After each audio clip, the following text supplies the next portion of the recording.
Bonsoir à tous. Bienvenue au public et à l'Assemblée régulière du Conseil municipal du 14 septembre. Petit rappel, CGSR. Cette réunion se fait en la présence de CGSR pour enregistrer l'Assemblée régulière afin que les résidents puissent être au courant du travail fait par le Conseil. Vous pouvez voir aussi cette Assemblée le mercredi suivant l'Assemblée du Conseil sur la TV communautaire de CGSR à 19h et aussi sur le site Internet de CGSR. De plus, vous serez en mesure de voir tous les enregistrements de ces assemblées du Conseil sur notre site Internet de la Ville. Vaccination. Il me fait plaisir de vous annoncer que le Centre communautaire de la Ville de Saint-Marc-des-Carrières sera le lieu de vaccination à partir du milieu octobre jusqu'au 31 décembre 2021. Une entente est intervenue entre le CIUS et la Ville de Saint-Marc-des-Carrières à ce sujet. Présentement, il y a inscription aux différentes activités au centre communautaire. Nous vous informerons des activités qui reprendront sous peu au centre communautaire. Passeport vaccinal. Le passeport vaccinal est maintenant en vigueur. Ce passeport est en vigueur à partir du 1er septembre et permet l'accès aux endroits de grand achalandage tels que restaurants, gymnases, cinéma, salles de spectacle, etc. Et il le sera aussi aux activités sportives et culturelles de la Ville, selon les exigences appropriées par Santé Québec. Surveillez le site Internet Clic Santé pour être à l'affût des dernières mises à jour sur les informations de la santé publique. Un rappel encore très important, inscription à la liste des patients orphelins. Il y a eu une assemblée d'information le 8 septembre concernant le Centre médical de l'Ouest de Portneuf. Nous remercions les 147 personnes qui se sont déplacées et nous espérons que les informations transmises ont été intéressantes et surtout utiles. Ce qui m'amène à réitérer que nous sommes toujours en période d'inscription des citoyens dans toutes les MRC de Portneuf pour mettre à jour la liste des patients que l'on appelle orphelins. Cet exercice s'adresse aux gens qui n'ont pas de médecin de famille ou que celui-ci prend ou prendra sa retraite bientôt. Plus de gens s'inscriront, plus cette liste fournira la réalité et le besoin réel à la demande de nouveaux médecins dans le secteur ouest et aussi nord-ouest. Nous demandons donc d'appeler au numéro général suivant, le 1-844-666-2727. Vous pourrez aussi appeler au numéro de centre médical au 418-268-5596 s'il y a une attente trop longue au numéro général. De nouveaux services s'ajoutent afin d'éviter toute ambiguïté suite aux informations mentionnées dans l'introduction du discours d'août que j'ai fait. Je réitère les informations suivantes. 2 services s'ajoutent à Saint-Marc-des-Carrières. Le premier service, le Allo, est un service d'entraide communautaire et d'aide à domicile qui rouvrira ses portes au 1000 boulevard de Beauna-Dussault. Si l'échéance est respectée, l'ouverture devrait se faire au début du mois d'octobre. Le Allo offre des services en vue de briser l'isolement et de favoriser le maintien à domicile. Plusieurs services sont offerts dans 14 municipalités de la MRC de Portneuf. Transport vers les centres médicaux, popote roulante, ateliers, visites d'amitié, aide à domicile, soins à la personne et répit. Donc, à surveiller pour l'ouverture de ce nouveau service à Saint-Marc-des-Carrières.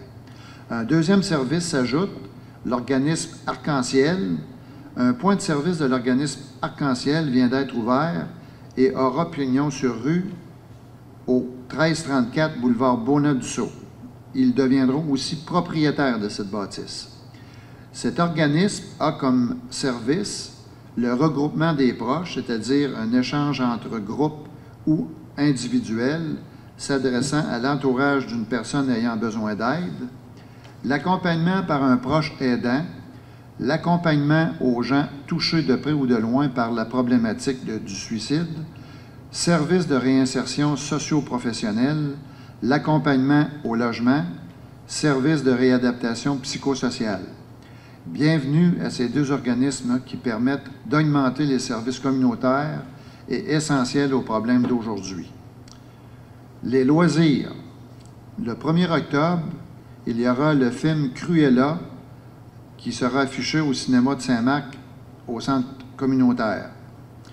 L'humoriste Anne-Élisabeth Bossé, c'est-à-dire, foulera les planches de la salle de Claudia Hébécher le 9 octobre prochain. Tous les cours des loisirs et de natation sont commencés en respect avec les mesures sanitaires exigées. Dernier point, élections municipales. Comme vous le savez, il y aura des élections municipales le premier dimanche de novembre, soit le 7 novembre.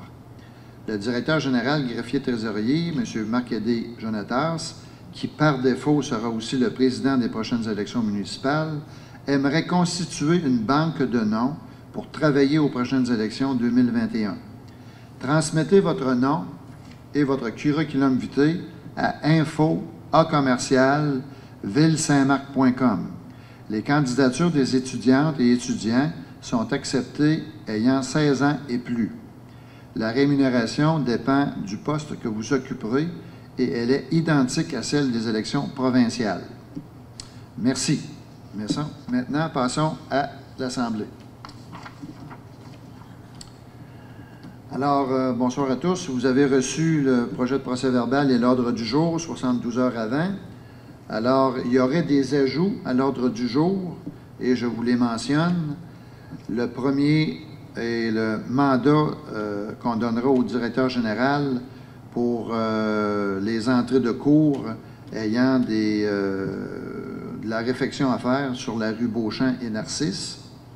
Il y aura aussi un avis de motion et l'adoption d'un projet de règlement qui va modifier l'administration et l'opération du service médical d'Aqueduc et d'Égouts afin de désigner les personnes habilitées à l'administrer. Ce sont les 3 ajouts que l'on a pour ce soir. Alors, qui adopte l'ordre du jour? Qui le propose? M. Stéphane Savard le propose. Est-ce que tout le monde est d'accord avec ça? D'accord. Oui. Merci. Adoption du procès-verbal de la séance du 10 août 2021. Il a évidemment été transmis selon les normes. On en fait vacances la lecture. Alors, qui le propose? Monsieur Yves Tourangeau le propose. Est-ce que tout le monde est d'accord avec ça? Oui. Merci. Mot du maire. Bon, c'est un petit rapport que j'ai à vous transmettre.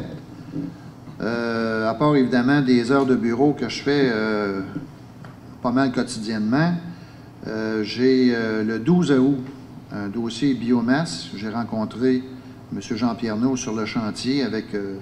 Jonatas afin de parfaire le dossier pour évidemment finaliser la fameuse dérogation mineure pour laquelle on assistait à une séance de consultation ce soir entre 19h30 et 20h. J'ai eu une rencontre aussi le 12 août du Centre médical et professionnel de l'Ouest de Portneuf, ainsi qu'une visioconférence avec le CIUS, évidemment, portant sur la santé, et le CMPOP. Le 13 août, on a eu, avec le comité santé régional, une visioconférence que vous pouvez aussi consulter sur le site de CJSR. Le 16 août, j'ai rencontré le député à son bureau. Le 18 août, c'est le député qui est venu nous rencontrer pour évidemment discuter de différents dossiers qu'on a à élaborer et aussi à demander des subventions gouvernementales. Il y a eu aussi une séance de travail et une assemblée régulière de la MRC, ainsi qu'un caucus du Conseil à la même date. Le 26 août, conférence de presse du comité régional santé à Saint-Raymond. Le 28 août, une invitation avec les 2 députés pour l'ouverture du tournoi de pétanque. J'ai encore une fois, le 28 août, une autre rencontre avec le Centre médical et professionnel de l'Ouest de Portneuf. Le 31 août, j'ai rencontré M. Yvan Asselin, qui était le représentant du terrain de golf de Saint-Alban à propos de l'eau potable. Il y a eu aussi le 31 août un comité de travail avec la MRC, un caucus avec le conseil, et le 8 septembre, une séance publique d'information sur le centre médical des professionnels de l'Ouest de Portneuf. Alors, c'était le mot du maire.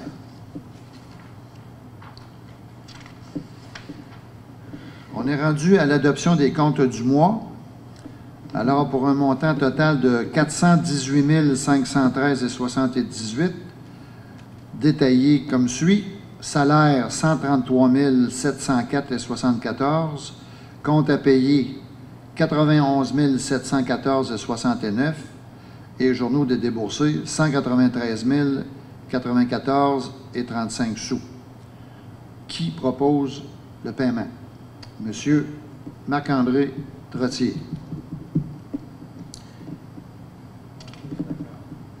Est-ce que tout le monde est d'accord avec ça? Merci. Rapport financier non fermé, bien, on vous dépose comme à chaque mois le rapport financier non fermé qui est en date du 31 août. Moi, je l'ai vérifié. Ça va quand même assez bien dans tous les départements. Et évidemment, là, en octobre, on aura une vue générale là, plus détaillée et décrite aussi au conseil municipal. Adoption du règlement 207-06, autorisant le directeur général, greffier trésorier et les directeurs de service à autoriser certaines dépenses pour et au nom de la Ville de Saint-Maur-de-Carrière. Ce règlement consiste à augmenter la délégation des directeurs de département à 3 000 $ taxes en su. Et, par contre, le directeur général reste à 5 000 $ taxes en su. La procédure reste la même. C'est évidemment une procédure qu'on procède avec des bons de commande où les directeurs de département sont obligés de remplir ces bons de commande-là pour effectuer les achats. À la fin de chaque mois, il y a un compte-rendu qu'on nous propose et puis qu'on vous aussi propose aussi à l'Assemblée du Conseil. Alors, qui propose le règlement? Monsieur Stéphane Savard. Est-ce que tout le monde est d'accord avec ça? D'accord. Oui, merci. Avis de motion, règlement modifiant le règlement 309 relatif à l'administration des règlements d'urbanisme afin d'ajuster les frais de modification des instruments d'urbanisme. Alors, il y a un avis de motion qui est donné.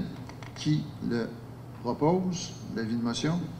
Monsieur Yves Tourangeau propose et proposera aussi ce qui vient, l'adoption du projet de règlement modifiant le règlement 309 relatif à l'administration des règlements d'urbanisme afin d'ajuster les frais de modification des instruments d'urbanisme. En grosso modo, c'est tout simplement que il y aura l'ajout d'un montant. Lorsqu'on aura une modification de zonage à y avoir, les montants seront de 1 000 $ demandés pour le conseil. Alors, ce 1 000 $ ça comprend quoi? Ça comprend uniquement les avis publics qu'on retrouve puis qu'on doit retrouver aussi dans les journaux. Et ça exclut la main-d'œuvre parce que la main-d'œuvre est quand même payée à même le budget. Ça va? Donc, le 1 000 $ est spécifiquement pour payer les avis de public qu'on est obligé de faire dans un projet de règlement de modification de zonage. Alors, qui propose ce projet? Ben, c'est M. Tourangeau, excusez-moi. Est-ce que tout le monde est d'accord avec ça? Oui. Merci. Réparation du chemin des sources. Alors, comme vous le savez, la Ville traite l'eau potable que vous recevez et ça provient de 4 sources qui sont situées à Saint-Gilbert. La problématique du chemin des sources est sa localisation située au bord de la rivière Sainte-Anne. Puis il est construit dans une montagne faite de sable et d'argile, où le flanc de montagne déboule à chaque année. Cependant, cette année, il y a eu une inondation en décembre 2020 qui a fait monter les glaces sur ce chemin-là. Et ce qui a causé évidemment de la réparation à venir, et puis assez importante en ce qui concerne cette fameuse route-là. La pluie, il y a eu une inondation de la route, puis a endommagé la route, et aussi, principalement, les berges de la rivière Sainte-Anne. Alors, on demande par cette résolution-là des frais, ou en tout cas une subvention, hein,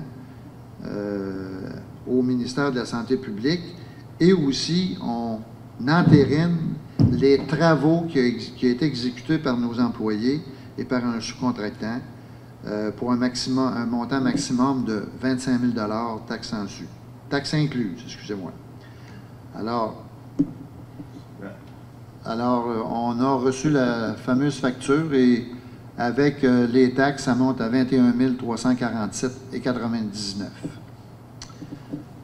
Alors, qui propose cette résolution pour la réparation du chemin des sources? J'ai payé la facture. Monsieur Sylvain. Et on va ajouter que l'on paie la facture de Transport Gilles Tessier, oui, incorporé, au montant de 18 567,50 $ taxes en su. Santé et la sécurité publique. Pardon? C'est le ministère de la Sécurité publique. Vous avez dit le ministère de la Santé publique. Excusez-moi, la sécurité publique. Merci, Monsieur le directeur. Remplacement d'une bombe fontaine. On a, évidemment, là, on est en train d'évaluer toutes nos bombes fontaines, de les entretenir, etc. Alors, il y a une bombe fontaine qui datait de plusieurs années. On a été obligé de la remplacer. Puis, on a aussi relocalisé cette bombe fontaine-là, chez nous, dans l'emprise de rue.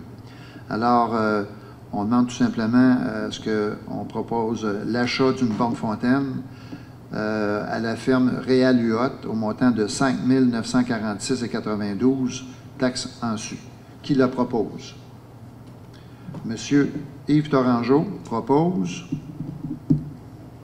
Est-ce que tout le monde est d'accord avec ça? Oui, merci. Dérogation mineure du lot 5 335 927 portant sur le matricule F 15 71 78 51 27. Bien, c'est tout simplement, on a assisté à une séance de consultation entre 19h30 et 20h aujourd'hui pour justement donner l'opportunité aux personnes, aux contribuables à venir s'objecter ou émettre certains commentaires. On n'en a pas eu. Alors, la dérogation est portée à notre connaissance à ce niveau-là. Alors, c'est évidemment pour faire la construction d'un dôme au centre de biomasse là, qui sera situé sur la rue Saint-Dominique. Pas Saint-Dominique, c'est sur Saint-Joseph. Saint-Joseph. Est-ce que tout le monde qui propose? Monsieur Marc-André Trottier propose. Est-ce que tout le monde est d'accord avec ça? D'accord, merci. En plus, la dérogation mineure porte, je dirais, sur l'implantation du dôme à 2 mètres au lieu de 4,5 mètres de la marge latérale. C'est bien ça, Monsieur le directeur? Oui, exact. Appui à une demande d'exclusion de la zone agricole permanente auprès de la Commission de la protection du territoire agricole de Québec afin de permettre l'agrandissement d'un commerce. Alors, la demande et l'appui, c'est une demande qu'on a reçue du centre routier qui veut agrandir son stationnement. Alors, comme on n'a pas d'objection et puis que, après analyse, là, ça répond à tous les critères. Alors, le conseil municipal aussi demande à la MRC de Portneuf de procéder à la modification du schéma d'aménagement pour ce dossier. Alors, qui propose cet appui? M. Sylvain propose. Est-ce que tout le monde est d'accord avec ça? Merci. Appui à une demande d'autorisation auprès de la Commission de la protection du territoire agricole de Québec afin de permettre la construction d'une résidence au lot 6 164 503. Je vais donner la parole à M. le directeur général à ce niveau-là. Oui, merci, Monsieur le maire. C'est une demande que la ville a reçue par un couple qui veut construire une résidence sur sa propriété. C'est une ferme agricole. Vous savez que quand vous êtes dans une zone agricole permanente, donc toute construction qui sont autre qu'agricole, qui n'est pas attachée à l'activité agricole, ça demande une autorisation de la Commission de la protection du territoire à Québec. Et que nous autres, à la ville, on a procédé à l'analyse de cette demande-là, puis on le dépose au conseil. Donc, Monsieur le maire, je recommande une recommandation favorable à ce dossier. Merci. Alors, qui propose l'appui? M. Sylvain. Est-ce que tout le monde est d'accord avec ça? Oui, merci. On est rendu aux factures. Construction d'une nouvelle rue au développement résidentiel. Recommandation de paiement numéro 2 à la construction à Pavage Port-Neuf au montant de 63 831,71 taxes en su. Qui propose? M. Stéphane Savard propose. Est-ce que tout le monde est d'accord avec ça? Oui. Merci. Facture contrôle qualité des matériaux, construction de la nouvelle rue au développement résidentiel. Groupe ABS Incorporé au montant de 295 taxes en su pour le contrôle de la qualité des matériaux. Bon, finalement, là, pour résoudre la nouvelle rue. Qui propose? M. Yves Torangeau propose. Est-ce que tout le monde est d'accord avec ça? Oui. Merci. Facture étude de capacité résiduelle de la station de traitement des eaux usées et inspection du réservoir d'eau potable, WSP Canada Incorporé. Le Conseil autorise le paiement d'un montant de 2 212,82 taxes en su pour l'inspection du réservoir d'eau par WSP Canada Incorporé. Qui le propose? M. Marc-André Trottier propose. Est-ce que tout le monde est d'accord avec ça? Merci. Facture surveillance des travaux construction de la nouvelle rue au développement résidentiel, CIMA Plus, au montant de 1 375 taxes en su pour la surveillance des travaux de, finalement, de la construction de cette nouvelle rue. Qui le propose? M. Sylvain propose. Est-ce que tout le monde est d'accord avec ça? Oui. Merci. Facture, étude de la structure de l'hôtel de ville, Boucher Duplain Consultant, BDCO Incorporé. Le Conseil autorise le paiement au montant de 6 000 taxes en su pour l'étude de la structure de l'hôtel de ville à Boucher Duplain Consultant, BDCO Incorporé. Qui le propose? M. Yves Torangeau. Est-ce que tout le monde est d'accord avec ça? Oui. Merci. Autorisation de signature pour une entente. Alors, on a réussi à s'entendre avec un membre de son personnel par rapport à un dossier antérieur.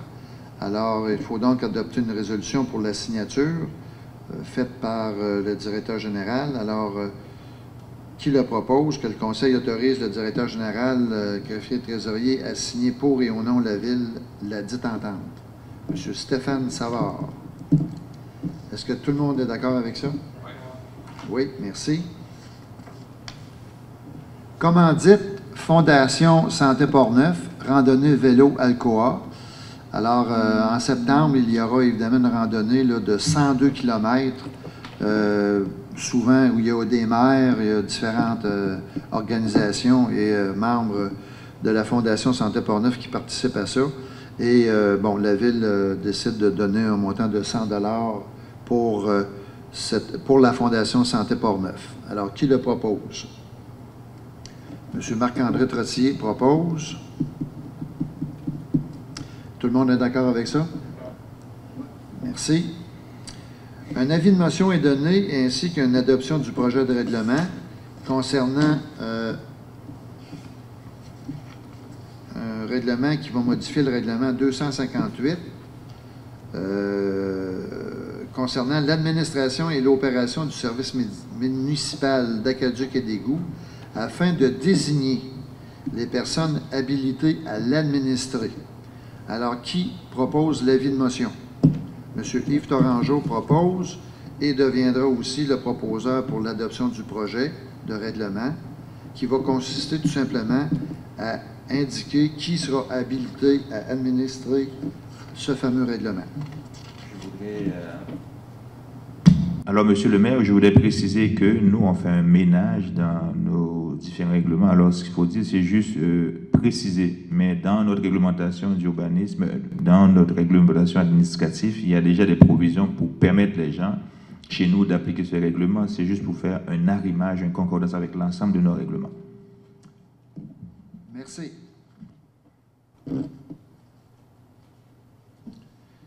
Dernier point, mandat au directeur général. Alors, on a discuté un petit peu de problématiques que les gens de la rue Beauchamp et certains de la rue Narcisse ont avec le réseau qui passe dans l'emprise de rue. On en a discuté et on va donner un mandat au directeur général de procéder à la réfection des entrées de cours qui sont directement reliées à l'emprise de notre rue sur la rue Beauchamp et la rue Narcisse. Ce qui va impliquer, évidemment, la réfection. Quand on parle de réfection, on va creuser, on va mettre ça droit et pour finalement, en 2022, procéder, s'il y a pavage, on pourra faire le pavage en 2022. On va attendre qu'il y ait un gel et un dégel afin de poser de l'asphalte si on en a à poser. Sinon, bien, la réfection sera faite en 2021 pour les plaintes qu'on a reçues concernant la rue Beauchamp et rue Narcisse. Qui propose ce mandat-là au directeur général? M. Stéphane Savard.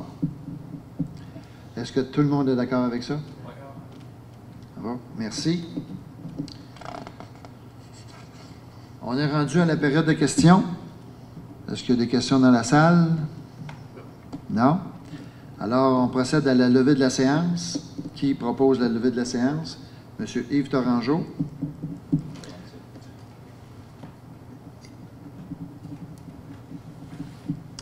Avant de terminer, je tiens à vous souligner que la prochaine assemblée régulière du conseil municipal sera le 5 octobre.